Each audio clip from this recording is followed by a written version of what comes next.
তৃণমূলে পদ থেকে মন্ত্রিত্ব, কোটি কোটি টাকার খেলা, যে বিস্ফোরক মন্তব্য করেছিলেন মদন মিত্র, বিতর্কের মুখে পড়ে এবার ক্ষমা চাইলেন তিনি। সুব্রত বক্সিকে চিঠি লিখে ক্ষমা চেয়েছেন মদন মিত্র, কিন্তু টাকা তুলছে কারা? মদনের নিশানায় আইপ্যাক।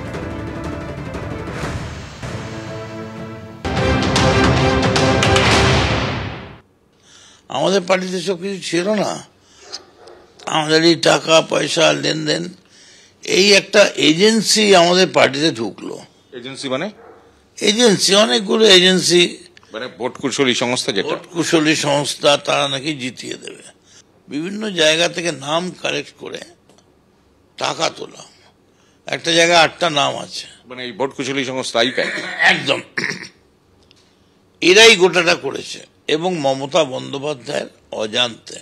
অনেক ইম্পর্টেন্ট ছেলে, নামি দামি ছেলে, তাদের কাছেও আমি শুনেছি তারা কেউ 25 লাখ, কেউ 50 লাখ দিয়েছে।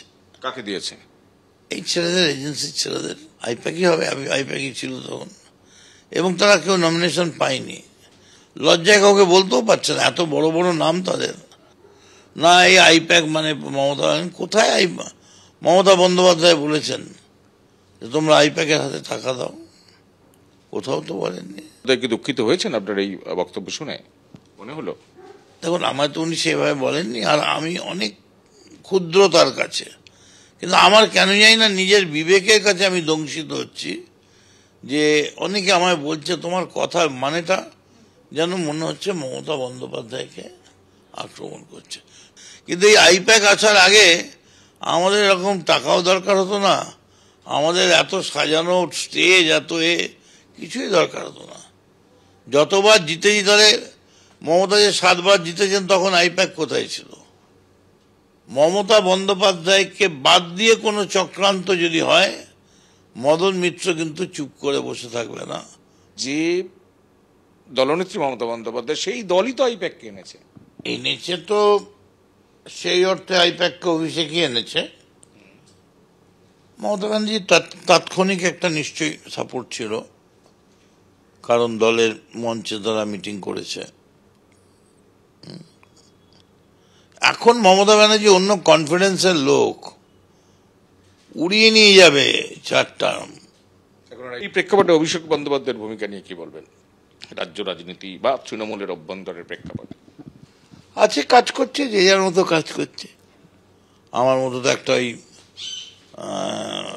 কুয়োর ব্যাংক নয়, কিন্তু এটা ঠিক হচ্ছে না।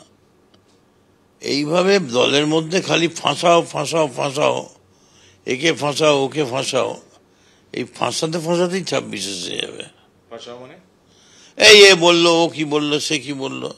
বেস্ট হচ্ছে প্রেসে কিছু না বলা। আমি সিদ্ধান্ত নিলাম, আজ সরস্বতী পুজো, আমি 1 মাস একদম মুখে ক্লিপ এঁটে থাকবো। আমার সামনে যদি খুনও হতে দেখি, আমি লিখিতভাবে জানিয়ে দেবো স্থানীয় থানাকে, মুখ খুলবো না। মুখ খুললে মুখের থেকে তো শুধুমাত্র বর্ধমানের সীতাভোগ বেরোবে না, তাই না? মুখ খুললে কিছু তোমার মির্চ মশলা, কিছু ঝাল ফিশ ফ্রাই, সব রকমই বেরোবে। আমি অনুব্রতও হতে পারবো না, আবার আমি পরমব্রতও হতে পারবো না। তাড়াহুড়ো করে মমতাকে সরানো যাবে না। কেন বলছেন? মানুষ নেবে না, মানুষ মমতার সঙ্গে।